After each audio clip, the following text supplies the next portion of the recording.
Everyone's well aware of your enduring fondness for Lord Stark's wife. If the Lannisters were behind the attempt on the Stark boy's life, and it was discovered that you helped the Starks come to that conclusion, to think, a simple word to the Queen... One shudders at the thought. But you know something, I do believe that I have seen you even more recently than you have seen me. Have you? Yes. This scene is not a conspiracy. It's a cold, professional debrief. It's a reconnaissance mission where two rival spies, both posing as Ned's friend, attempt to map the boundaries of each other's influence and power. What follows is a duel of veiled threats, a clash of opposing philosophies, and a terrifying preview of the chaos to come. To understand the subtext of every word, we must first appreciate the competing pitches they have just made to the new hand. In short, we need some context. Lord Petyr Baelish, posing as a cynical but indispensable ally, offered Ned practical, transactional leads regarding Jon Arryn's death. If you're still here come nightfall, I'll take you to see the last person Jon Arryn spoke with before falling ill. He framed his entire assistance as an act of sentimental loyalty to Ned's wife, Catelyn, making Ned dependent on him for guidance. In direct opposition, Lord Varys took a high-stakes ideological approach. He came to Ned in secret, appealing directly to his honor. He claimed to serve the realm and provided deep state secrets. Jon Arryn was murdered with the Tears of Lys, and King Robert himself was in mortal danger. I am another, strange as that may seem. What sort of doom does the king face? The same sort as Jon Arryn. The Tears of Lys, they call it. A rare and costly thing. As clear and tasteless as water, it leaves no trace. Now, with Ned Stark officially unleashed on both of these conflicting paths, the two master manipulators meet to gauge the success of their competing strategies and to test each other's defenses. The scene opens with Varys approaching Littlefinger, who stands looking at the empty Iron Throne. The entire exchange that follows is a masterclass in the always say less than necessary, a series of verbal feints and parries designed to mask their true intentions. First to arrive and the last to leave. I admire your industry. You do move quietly. We all have our qualities. Should pay a visit to my brothel this evening. First boy is on the house. I think you are mistaking business with pleasure. The civility is a thin veneer. Varys' opening line is a gentle probe, acknowledging Littlefinger's relentless ambition. Littlefinger's reply is a direct acknowledgement of Varys' trade, stealth, and secrets. They are immediately, if politely, defining each other by their primary weapons.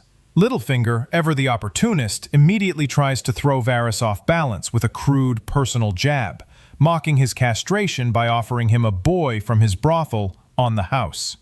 Varys, a master of this game, calmly parries. He refuses to take the bait.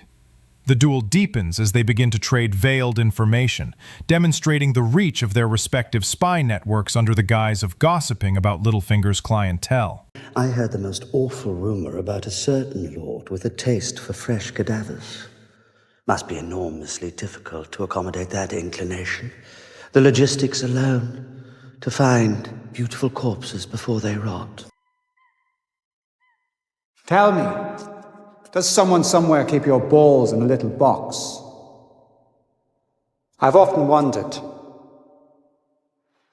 Do you know, I have no idea where they are, and we had been so close.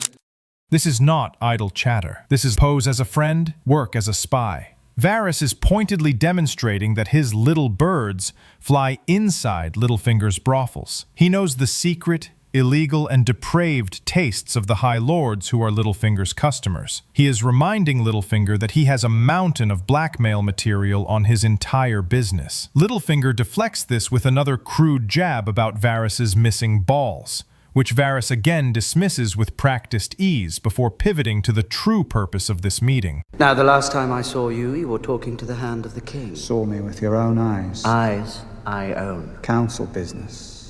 We all have so much to discuss with Ned Stark. Everyone's well aware of your enduring fondness for Lord Stark's wife. This is Varys' primary weapon. He has identified Littlefinger's fatal weakness, his emotional Achilles heel, his lifelong unrequited obsession with Catelyn Stark. He is stating in no uncertain terms that he knows Littlefinger isn't helping Ned out of loyalty to the realm, but out of a personal, emotional fixation. He then twists this emotional lever into a direct political threat. If the Lannisters were behind the attempt on the Stark boy's life, and it was discovered that you helped the Starks come to that conclusion, to think, a simple word to the Queen. One shudders at the thought. Varys is threatening to expose Littlefinger to Cersei. He is reminding him that his fondness for Catelyn has led him to actively plot against the crown's most powerful family. He is testing Littlefinger to see how far he is willing to go, and if he fears the consequences of yanking the lion's tail. Littlefinger's casual dismissal of Varys' threat is breathtaking in its arrogance. He doesn't just parry, he launches a devastating counteroffensive, revealing the true, terrifying extent of his own network. I do believe that I have seen you even more recently than you have seen me. Have you? Yes. Earlier today, I distinctly recall seeing you talking to Lord Stark in his chamber. This is the checkmate. This is Littlefinger's proof that his eyes and ears penetrate even Varys' deepest, most secret operations. Varys' meeting with Ned was the definition of deep covert. He came in disguise, in secret, to deliver treasonous information about the Queen plotting to kill the king. For Littlefinger to know about this meeting is a profound shock. It's a highly effective counter-spy move that forces Varys to acknowledge him as an extremely powerful rival. Varys, for the first time, is on the back foot. His only defense is deflection. Was that you under the bed? This attempt at humor is a clear admission of a hit. It's a playful deflection to minimize the apparent significance of a major security breach. The man whose trade is knowledge has just had his security infiltrated. But Littlefinger is not finished. He escalates, proving his knowledge is not just local but international. And not long after that, when I saw you escorting a certain foreign dignitary, council business. This is the kill shot. Littlefinger isn't just aware of Varys' plots within the Red Keep. He is aware of his long-term international conspiracy. He knows Varys met with Illyrio Mopatis, the foreign dignitary whom Arya overheard Varys meeting in the dungeons. Littlefinger is exposing Varys' entire endgame. Having completely dismantled Varys' position of informational superiority, Littlefinger now openly boasts, laying his own philosophy on the table. Of course, you would have friends from across the narrow sea. You're from there yourself, after all. We're friends, aren't we, Lord Varys? I'd like to think we are. So you can imagine my burden, wondering if the king might question my friends' sympathies. To stand at a crossroads where turning left means loyalty to a friend, turning right, loyalty to the realm.